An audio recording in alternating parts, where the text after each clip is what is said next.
Next up, number 2 is your LinkedIn profile headline. Your LinkedIn profile headline is this area right here.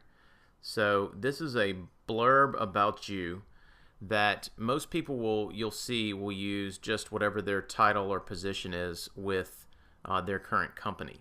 But this is a lot of, you can put a lot more in there than that.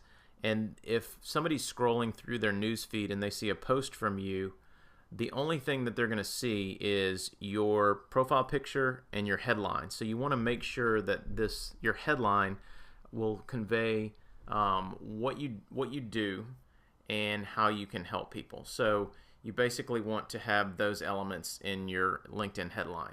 What you do, tell people who you are, what you can do, and how you can help them.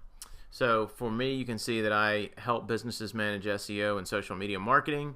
I have in there that I'm Google Analytics certified, AdWords and Analytics certified, which is just something that I want people to find me for, and then that I'm an SEO specialist. So I talk about what I do, and I talk about how I help people. So if somebody sees my profile, they immediately know what I do and how I can help them. So what you want to shoot for is, this is what's called a benefits-driven headline. So you're talking to people about what you can do for them rather than just telling them who you are.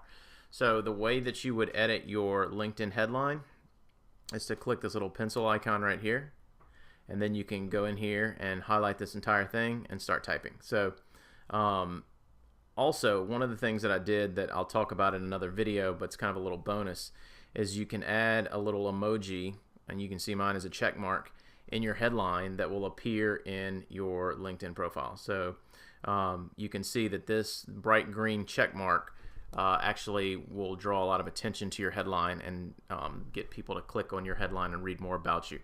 The objective of your headline is to get people to click into your LinkedIn profile and view your summary, which is where you tell people even more how you can help them. So we're going to talk about that next, but go ahead and spend some time working on your headline. Make sure it says what you do, who you work with, and how you can help them.